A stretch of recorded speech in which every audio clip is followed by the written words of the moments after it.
Hey, welcome back to my channel. And today we're going to be talking about Power Book 2 Ghost. This is season 2, episode 1. I don't know why that is always so hard for me to say, but y'all know why we here. Before we get started, please make sure that you are subscribed to the channel with the notification bell on so you don't miss out on any more of my videos. You hit the like button and you comment down below because Tariq is messing up.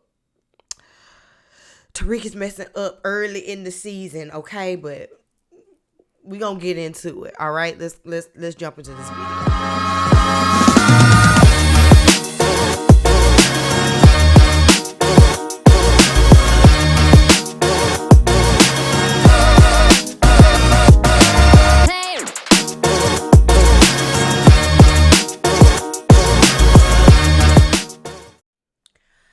All right, so the episode opens up with Tariq at his grandmama's house. He's dreaming about Jabari. I'm not gonna lie, I was so glad they gave us a recap because so much happened last season that I had forgot what had all went on.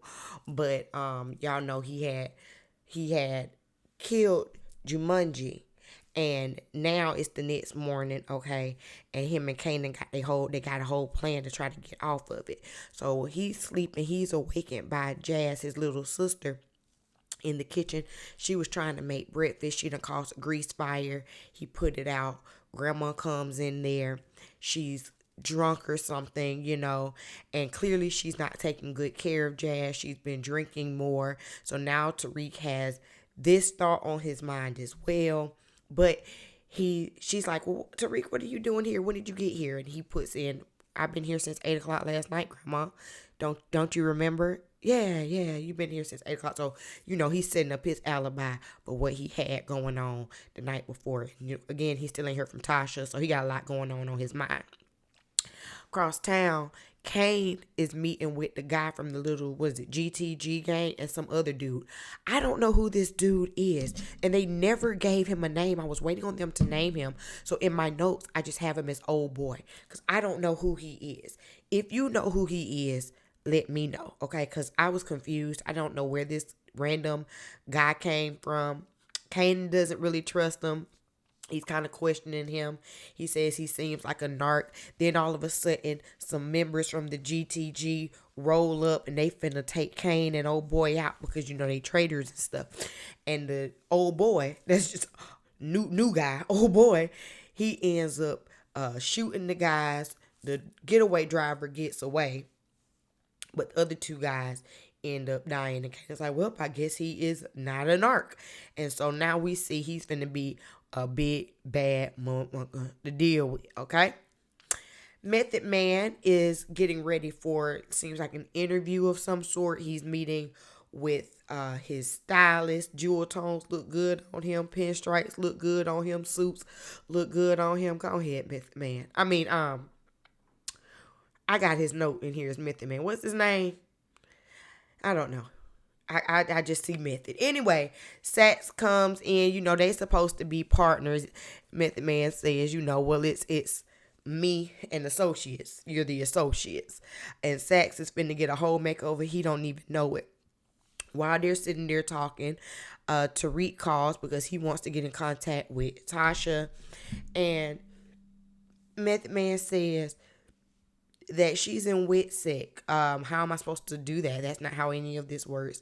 Tariq says, I'll make it worth your while. I just need to talk to my mom. And he says, okay, he'll see what he can do. He asks Sax if he can pull any strings, and they'll pretend to look for Tasha, but in charge Tariq while they not do anything. What's his name? Davis? Is his name Davis on this show? I just wrote his name as Method Man. I'm so terrible. But anyway, he's shiesty. Meanwhile, at the school, we see Zeke practicing, his basketball. He had been out for half of the season due to academic probation. So he's just trying to get into the groove of the game. And the guy, his trainer, I'm assuming, asked him what he was going to do if he was going to enter the draft. And he's a little nervous. He doesn't want to go in too early. He kind of wants to make sure that he still has all his skills up and, is able to really be prepared for when he goes into the draft. But the guy's like, you know your body, what's best for you. You have a decision to make. Then we see, what's his name? Is his name Bryson? I have him in my notes as Baby Tommy. What's his name? Brighton.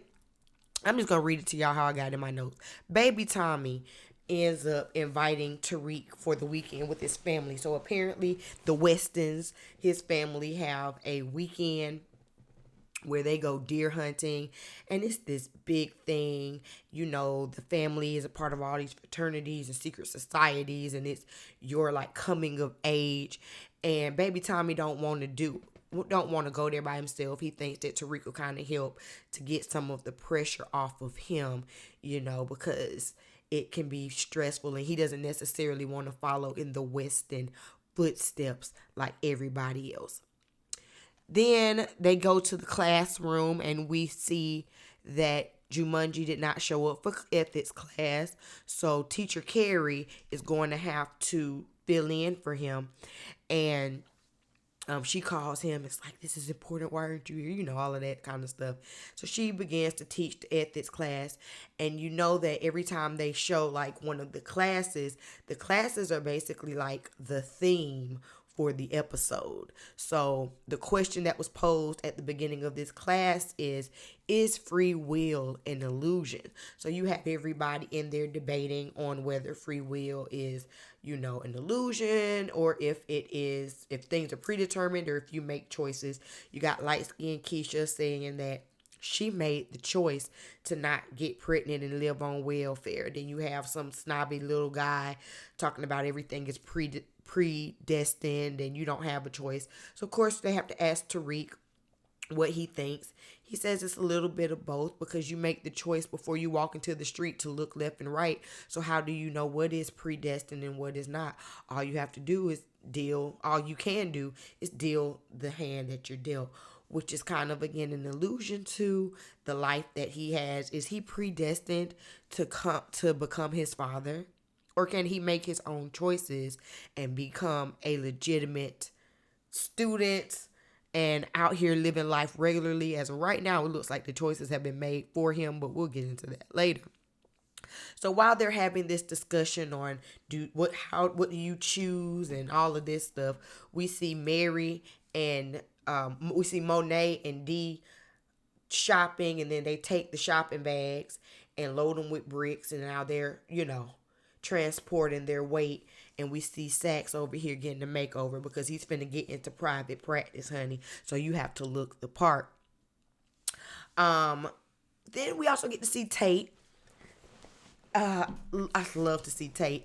But Tate is in a bad place right now, okay? He's still sleeping on his brother's couch after losing the election. He said he didn't lose the election. It was stolen from him, okay? And after the election was stolen from him, he is down. He is just depressed. His brother kicks him in the pants and is like, what you gonna have to do is get out here and make some things shake, and if either you gonna do it or you gonna have to find another couch to lay on. You're not finna sit up here and just be lazy on my couch.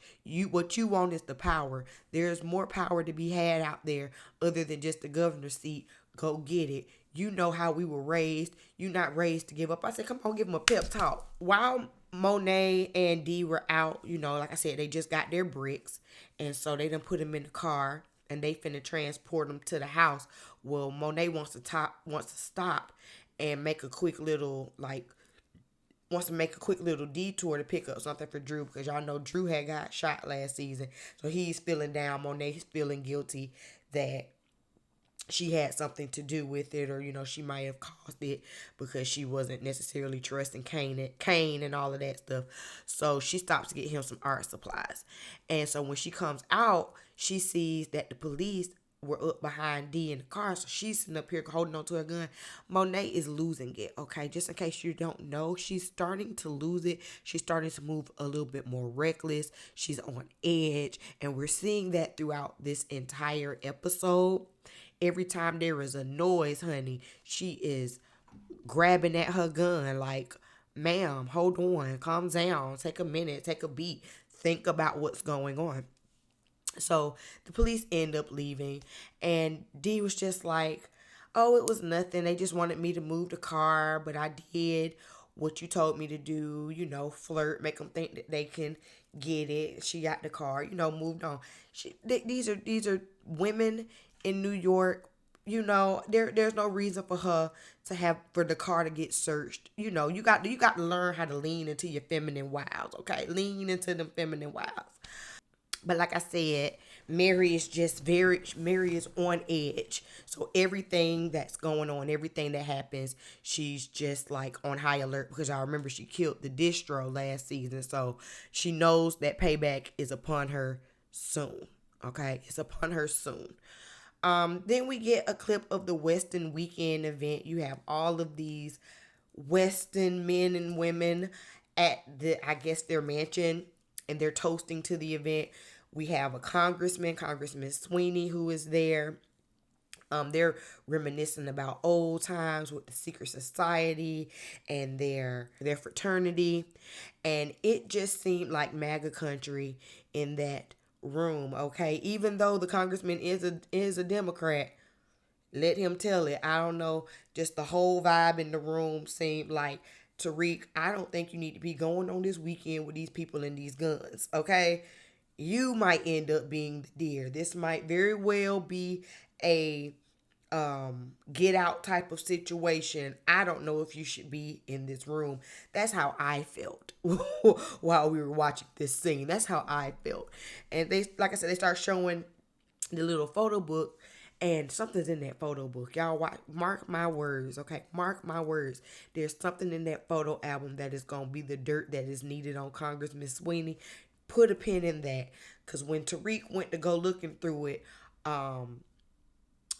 baby Tommy's brother, Trace, he took it like you have to be a part of the fraternity in order to look at this book. Something about that.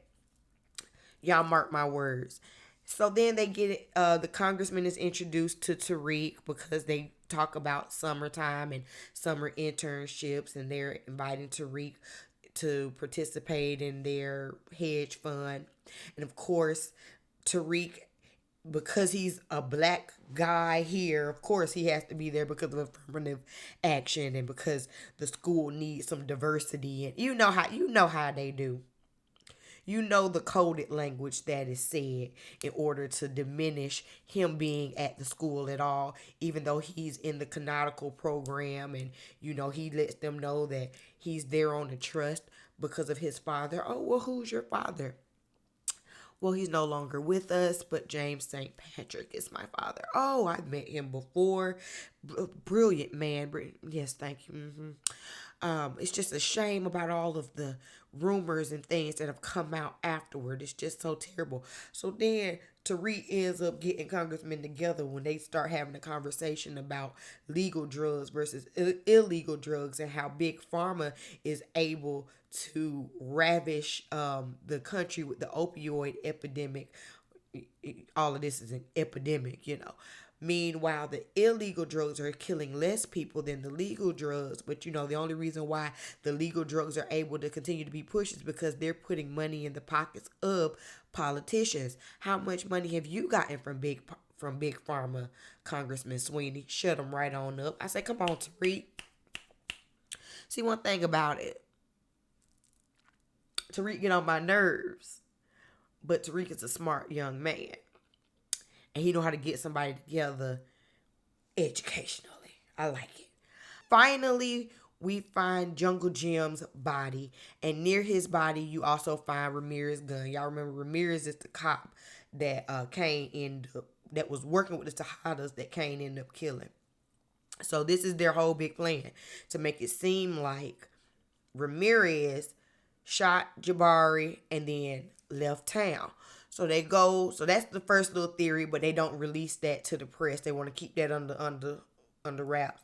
And they go and they find out who he is. They kind of identify him, and then the lead detective remembers that he's working with another detective that was trying to find out about the GTG that got killed over there at Stansfield. So all of this could be related. So now they have somewhat of a lead. Later on, we see Teacher Cara meet up with what she thought was an old flame. She's thinking she's finna go and just have a little date or something and move on past dealing with Jumanji and dealing with Zeke and, starting fresh and stuff.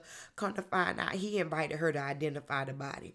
So when she identifies the body, she's very noticeably upset.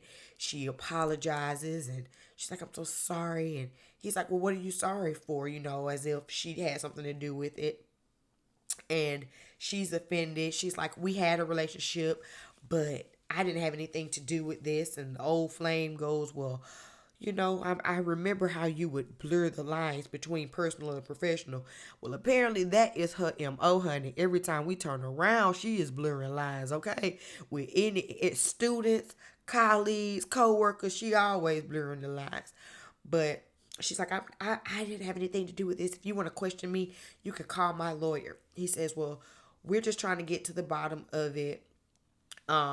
We think that there might be some type of relation to this murder and the murder that was at the school. So we're going to need a list of the students that were questioned about that because we want to get down to the bottom of it and we want you to be safe. So she agrees that she's going to give him a list of the students that were involved in that initial investigation.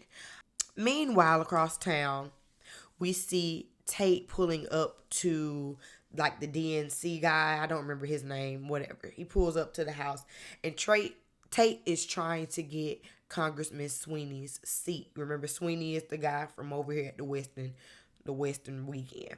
So Tate wants to take over his seat. He says he's an old dinosaur. It's time to get him out. But apparently Sweeney is very well beloved in the DNC, and that's not going to be something easy to do unless they can find some dirt. So Tate says, well, if I find some dirt on him, you gonna back me up? DNC guy's like, yeah, I'll back you up. He's like, okay. So Tate later on uses his brother's police login to see if he can find some dirt. But we already see what's gonna happen there. We see, y'all, the puzzle pieces are lining up. So we already know that Tariq and Tate gonna end up being in cahoots over whatever was in that photo album that Tariq got the little peek of at the Western weekend. I'm talking about Western Union. At the Western weekend. Y'all just remember all of that. My predictions for the season. So when we're at the later on, we're at the school and we see baby Tommy talking to Tariq again, trying to get him to come on the weekend trip and everything. And he's talking about how it's just aggravating that he's kind of being forced into the family business with no regard to what he may want. That's why he wants to continue to push product with Tariq because it gives him his own kind of sense of individuality. And Tariq says he doesn't see what's wrong with his family. You getting gifted cars. They gave him like a brand new BMW. Like he's living the good life. As they're sitting there talking, the news about Jungle Gym hits the campus. Everyone is looking at their phones. Everyone is shocked. Tariq does a good job of playing shocked, you know, playing shocked about Jungle Jim's death. Later on in his room, Lauren shows up because she's in grief about it. She's just so distraught. And she notices that Tariq doesn't seem to be affected. Tariq begins to play the sympathy card so he can get some pussy on it. And he talks about how he's lost his twin sister. He's lost his daddy. He's lost his godmama. There's been so much death in his life that he just doesn't have any capacity to feel sorry for this teacher that he barely even knew. Which, if this was like a regular student, then absolutely this would make sense. But seeing as how you the one that off them, of course you ain't got no sympathy. So Lauren's like, oh my gosh, I didn't know. I feel so sorry for you. Let me kiss you. And as they begin to start getting a little bit hot and heavy, Tariq finna get him some, Kane texts him. And it's like, we need to meet and we need to meet now. So he has to kind of cut things short. I felt like he could have broke that off a little bit easier, a little bit better. I don't know. It didn't go as smoothly as it should have went, but he broke things off and when they met with Kane. Kane is, on edge because the news is hit, but they ain't said nothing about Ramirez's gun. Are they going to be able to get away with this? What's the plan? Tariq says he got it. Don't worry about it. But now Monet wants to see him for dinner. Kane says, well, don't tell her what happened. Even though Tariq doesn't think it's a good idea to lie to Monet at the family dinner, he still does lie to Monet, which might come back to bite him in the butt. Like, I feel like Tariq is making wrong turns every which way. I know that he plays chess, but baby, I'm not seeing those pieces, okay? Because they already done told you, you know what happens when you lie to the families, okay? You know what happens when you lie to the families, okay? But I guess, Tariq gonna play heavy. So after she had questioned him about the situation, he said he ain't had nothing to do with it. She says, well, all right, I got some work for you. She gives him she sends D in there to help him get the bricks. Well, they get to talking, and Monet gets the cop blocking. Okay, Tariq got the women on every which way. He know how to play that sympathy card. That's just what he does. And he ends up calling Braden, baby Tommy, to come pick him up so that they can move the product and let him know, we back in the game. We back in this thing. It's a nice way that they are moving the product. Nobody's gonna think about it. They're gonna use the white privilege to their advantage. It's a new car. They got bags in the trunk. They rich. Just don't be speeding. Ain't nobody gonna stop you. Now, if this was Tariq in this type of car by himself, that'd be something different. But Braden, you'll be fine. Zeke ends up stopping by Teacher Kara's apartment, and she gives him grieving puss. Uh, but honestly, I think she was doing this to be a little bit more calculated, because she ends up questioning Zeke about his family, because, remember last season, Monet threatened her and was like, if you don't leave my boy alone, I'm going to let everybody know that y'all fooling around. So Kara ends up questioning Zeke about his family, like, well, your aunt did threaten me, and this, that, and the third. And Zeke, of course, sticks up for his family, but now it has him thinking. So when Monet comes by to talk to him a little bit later, he questions her if she had anything to do with the killing of Jungle Jim, and she says no, she ain't got nothing to do with that. She don't want no heat. But Monet has a plan to get the family out of the business. And she tells this to Drew and D earlier, and then she comes and tells it to Zeke. Basically, her plan is for Zeke to go ahead and enter the draft early, and then they're just going to be his team. She's going to be his manager. Drew's going to be basically like his right hand man. D is going to be his publicist, and this is how they'll move with him no matter where he goes, and this is how they'll get out of the game. Mind you, again, this is Monet making the decisions for the entire family.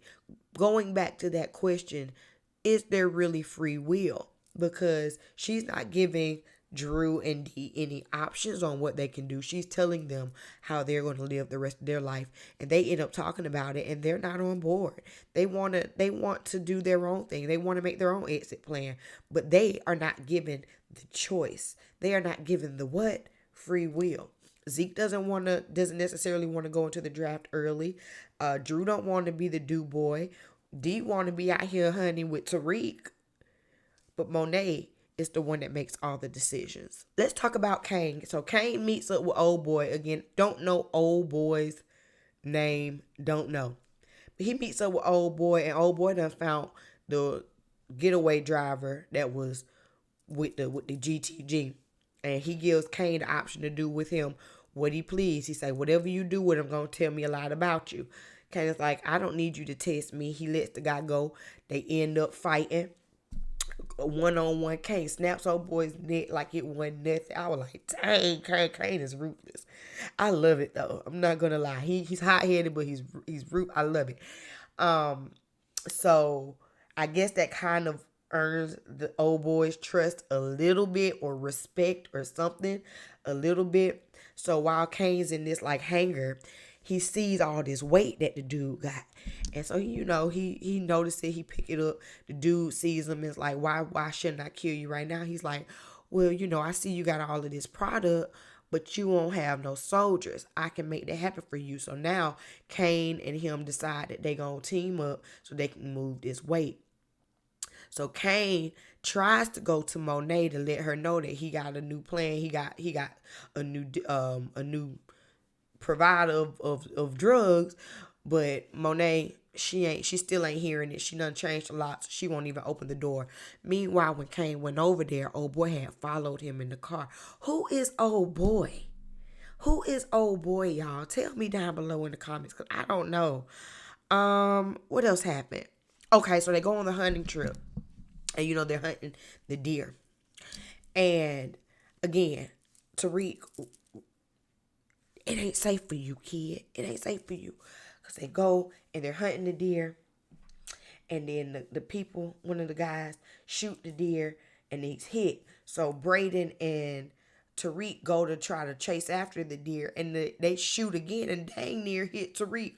Almost hit him now. Was that on purpose? Y'all tell me. Tariq ends up going and seeing the deer, and he's watching the deer take its kind of like last breaths, and he gets a flashback to killing Jabari. And they say he can't have the honor of the actual kill shot.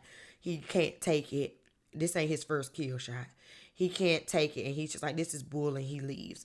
Tariq is haunted by the deaths of not only Jamiroquai, but also his father.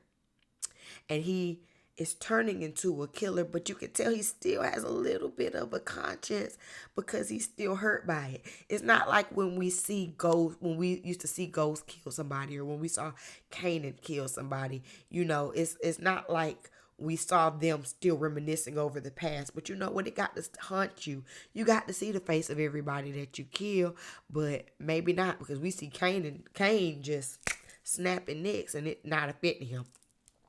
This just shows that Tariq has a little bit of humanity left. And is it free will? We have Method Man visiting his brother in prison. His brother is played by Redman. So we got Method Man and Redman back again. Okay? And Method Man says that he's going to get his brother out of jail and he's going to use Sack to do it. So Meth is out here playing the long game. I'm sure we'll get deep into that later, but that's just a quick little side note. And then lastly, at the end of the episode, now throughout the entire episode, Tariq has been with this doggone burner phone. Now this burner phone was the phone that he set up with his mama, but it was also the phone that he texted Jack and Jill with to meet up. And he erased the text message, but that was again the last phone that was used or whatever. So he ends up getting an unknown call. He's sitting on the bed in his room. He gets an unknown call. He answers the call. He don't say nothing. He just answers the call. And it's the detective. It's the detective on the case. And they done traced the phone and they see the phone is at Stansfield. So now they know that Jack in the Box's killer is in the school. Tariq is messing up early. Like, he done made a few missteps early. He lied to Monet. He's sitting up here. I feel like he's not giving enough emotion. Just give a little bit more emotion about Juicy Fruit's death. He done answered the phone. I understand you want to talk to your mama, but you had to get rid of that phone. You should have been got rid of that phone. I understand you want to talk to your mama, but that ain't it. It's just you messing up already. It's episode 1. How many episodes we gonna have? Like 10? Like, okay. But that's it. That is what happened on this season premiere of Power Book 2 Ghost. It's so hard for me to remember. Y'all, please drop down in the comment section and tell me your thoughts on tonight's episode. It's a lot that goes on. I forgot how much be going on in this show. This ain't like reviewing my reality TV shows, y'all, because it be so much going on. There's so many moving pieces, and you got to be looking and you got to be paying attention because they be calling stuff back. But I done gave y'all some of my predictions. Put your predictions down in the comment section. Subscribe to the channel if you haven't done so already. Like the video. Share the video out if you care. And I'm going to see y'all in the next one. Peace.